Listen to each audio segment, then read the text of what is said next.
कृषि ऋण का वर्गीकरण। अल्पावधिक ऋण, मध्यावधिक ऋण और दीर्घकालिक ऋण। 15 माह से कम समय हेतु प्रदत्त ऋण अल्पावधिक ऋण कहलाता है। मध्यावधिक ऋण 15 माह से 5 वर्षों हेतु प्रदत्त। दीर्घकालिक 5 वर्षों से अधिक अवधि हेतु प्रदत्त। खाद्य प्रबंधन, न्यूनतम समर्थन मूल्य एमएसपी क्या है? भारत सरकार द्वारा बाजार में हस्तक्षेप करने का तरीका है एमएसपी।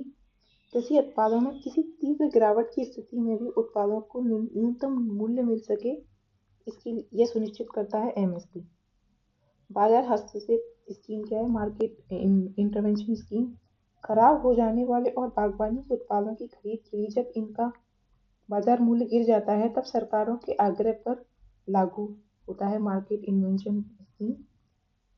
सामान्य वर्ष की तुलना में उत्पादन में कम से कम 10% की वृद्धि या पूर्व सामान्य वर्ष की तुलना में मूल्यों में 10% की कमी आने पर लागू होता है मार्केट इंटरवेंशन स्कीम।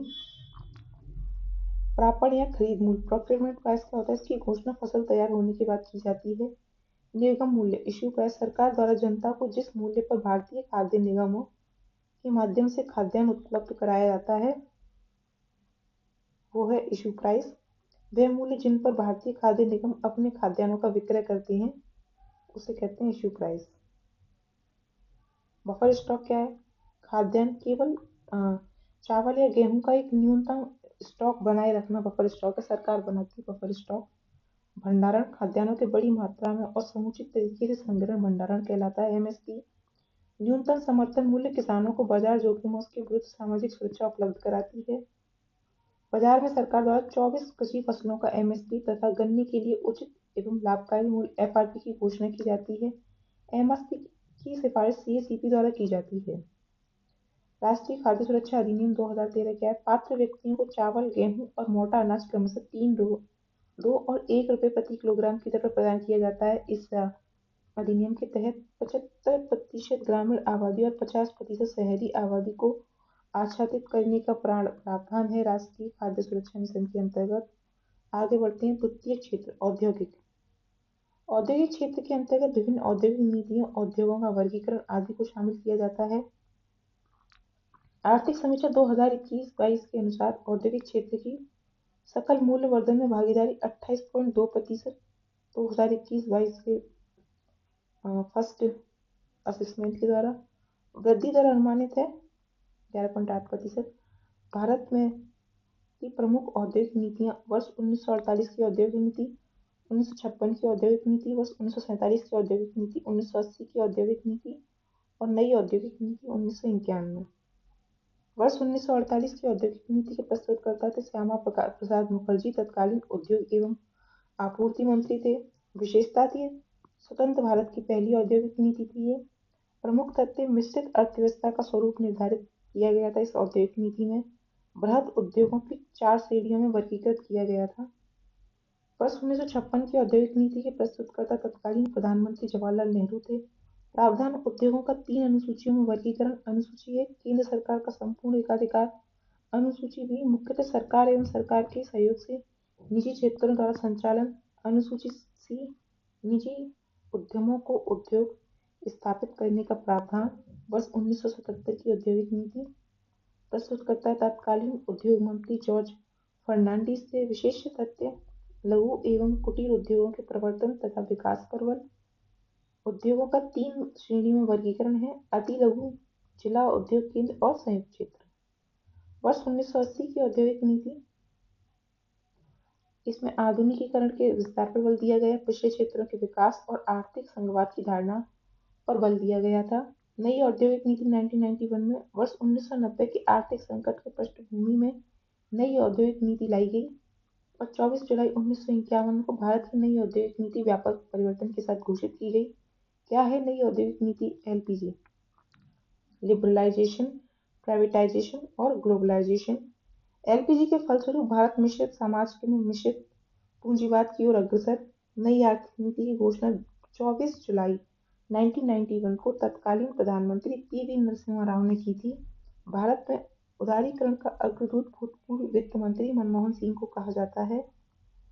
औद्योगिक नीति द्वारा उठाए गए प्रमुख कदम थे औद्योगिक लाइसेंस से मुक्ति। 18 प्रमुख उद्योगों को छोड़कर शेष सभी उद्योगों के लिए लाइसेंस की अनिवार्यता को समाप्त कर दिया गया। सार्वजनिक क्षेत्र के लिए आरक्षित उद्योगों में कमी। नई औद्योगिक नीति में सार्वजनिक क्षेत्र के आरक्षित उद्योग 17 से घटाकर 8 कर दिया गया।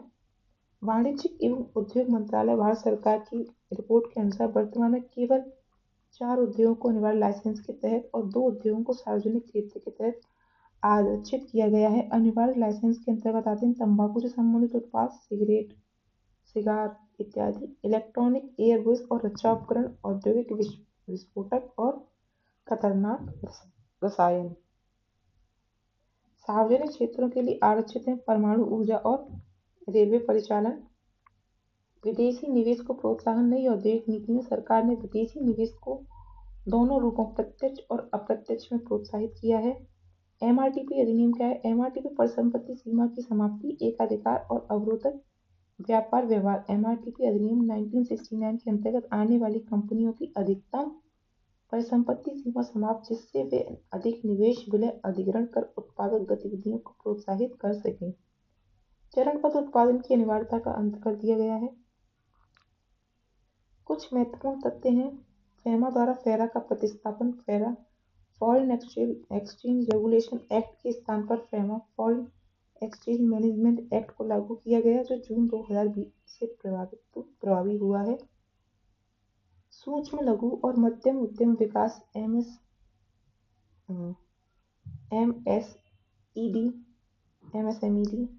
अधिनियम 2006 प्रभावी तिथि 2 अक्टूबर 2006। सूक्ष्म, लघु और मध्यम उद्यमों की निवेश सीमा को 2 वर्गों, विनिर्माण और सेवा क्षेत्र में वर्गीकृत किया गया है, जिसके तहत निवेश और मशीनरी की सीमा तय की गई है।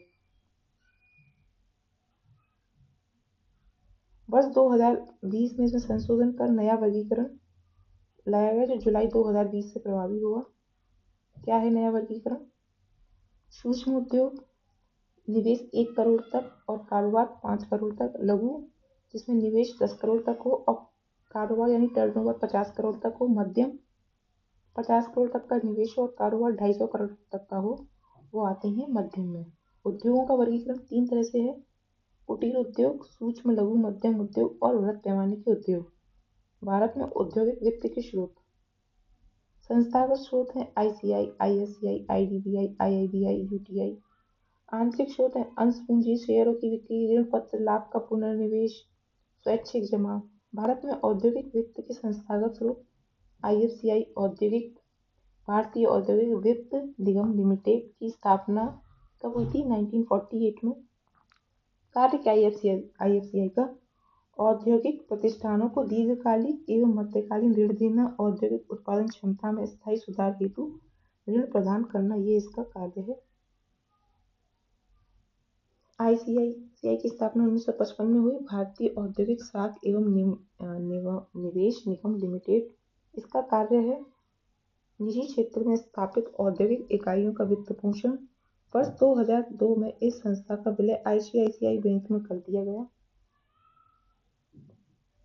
भारतीय यूनिट ट्रस्ट ऑफ इंडिया फरवरी 1964 में स्थापना हुई। कार्य 1 जुलाई 1964 से इसका शुरू हुआ। भारतीय औद्योगिक विकास बैंक आईडीबीआई की स्थापना 1964 में। कार्य औद्योगिक उद्देश्यों के सभी स्तरों का वित्त पोषण, आधारभूत उद्योगों को प्रोत्साहन। अक्टूबर 2006 में इसे वाणिज्यिक बैंक के रूप में अधिसूचित किया गया। किसे? आईडीबीआई को। आईआईबीआई भारतीय औद्योगिक निवेश बैंक 1971 में भारतीय औद्योगिक पुनर्निर्माण निगम लिमिटेड की स्थापना वित्तीय रूप से कमजोर औद्योगिक इकाइयों को वित्तीय सहायता उपलब्ध कराने के लिए 1950 की गई थी। 1985 में इसे भारतीय औद्योगिक पुनर्निर्माण बैंक के रूप में रूपांतरित कर दिया गया। मार्च 1997 में पुनः इसका नाम बदलकर क्या कर दिया गया? भारतीय औद्योगिक निवेश बैंक कर दिया गया। कार्य क्या है आईआईबीआई का? बीमार औद्योगिक इकाइयों का वित्त पोषण करना। सिडबी भारतीय उद्योग लघु उद्योग विकास बैंक की स्थापना 2 अप्रैल 1990 को की गई। अप्रैल 1990 से कार्यरत है। कार्य लघु उद्योगों को वित्त उपलब्ध कराने का कार्य सिडबी का है। आगे बढ़ते हैं। औद्योगिक उत्पादन सूचकांक एनएसओ राष्ट्रीय सांख्यिकी कार्यालय द्वारा औद्योगिक प्रदर्शन एवं विकास के मापन हेतु औद्योगिक उत्पादन सूचकांक जारी किया जाता है। इस सूचकांक में विनिर्माण, खनन और विद्युत तीनों घटक शामिल किए जाते हैं। इसमें सर्वाधिक भारांश विनिर्माण का है।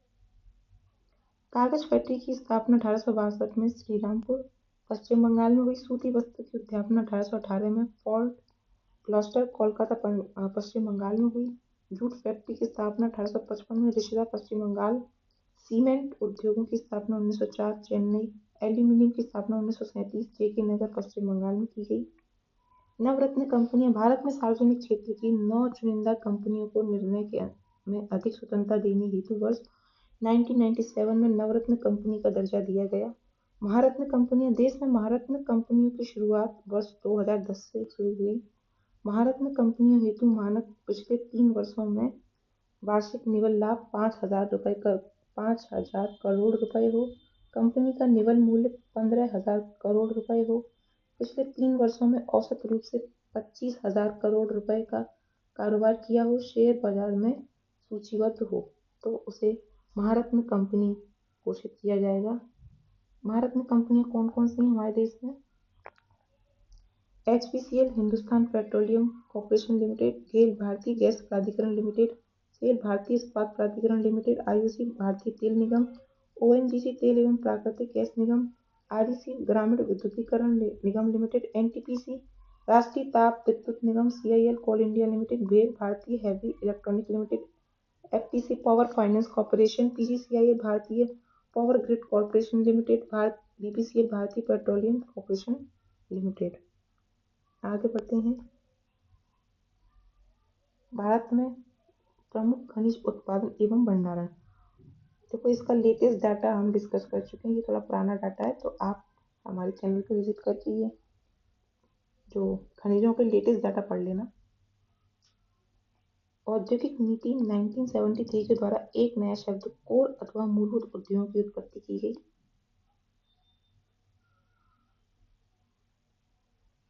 परीक्षा दृष्टि से कुछ इंपॉर्टेंट तथ्य हैं। औद्योगिक नीति 1977 के प्रावधानों के तहत भारत सरकार द्वारा जिला उद्योग केंद्र DIC की स्थापना की गई। एकाधिकार तथा अवरोधक व्यापार व्यवहार MRTP अधिनियम 1969 पारित हुआ। सूक्ष्म लघु मध्यम उद्यमी विकास अधिनियम 2006 के अनुसार MSME को 2 वर्गों में बांटा गया, विनिर्माण और सेवा उपक्रम में। मेक इन इंडिया का लोगो है शेर। विश्व बौद्धिक संपदा संगठन का मुख्यालय जेनेवा, स्विट्जरलैंड में है। प्रधानमंत्री मुद्रा योजना की प्रदत्त ऋण राशि है 10 लाख रुपए। तृतीय अब 15 लाख कर दी गई है। तृतीय क्षेत्र सेवा क्षेत्र। भारत अपनी सेवा क्षेत्र के आकार और गतिशीलता के आधार पर एक अग्रणी देश है। प्रमुख सेवा क्षेत्र कौन कौन से हैं? सूचना प्रौद्योगिकी, बैंकिंग, बीमा, भंडारण, अभियांत्रिकी, जहाजरानी, व्यापार वाणिज्य, शेयर बाजार, परिवहन, होटल, दूरसंचार, लोक प्रशासन, सामुदायिक सेवा, ये सब सेवा क्षेत्र में आते हैं। भारतीय अर्थव्यवस्था की वृद्धि दर में प्राथमिक द्वितीय क्षेत्र के संयोजक में प्रत्यक्ष विदेशी निवेश के एकत्रीकरण में, रोजगार देने में, निर्यात में, संचार क्रांति आदि में सेवा क्षेत्र का महत्व है।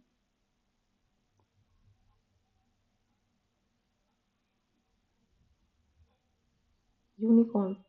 वित्तीय क्षेत्र में यूनिकॉर्न शब्द का प्रयोग निजी स्वामित्व वाले उस स्टार्टअप के लिए किया जाता है जिसका वैल्यूएशन $1 बिलियन से अधिक हो, अथवा निजी स्वामित्व वाला ऐसा स्टार्टअप जिसका मूल्य $1 बिलियन से अधिक हो, वो यूनिकॉर्न कहलाता है। यूनिकॉर्न शब्द को सबसे पहले एलन ली द्वारा पुनर्स्थापित किया गया। भारत में FDI अंतर्विभाग का सबसे बड़ा प्राप्तकर्ता क्या है? सेवा क्षेत्र है।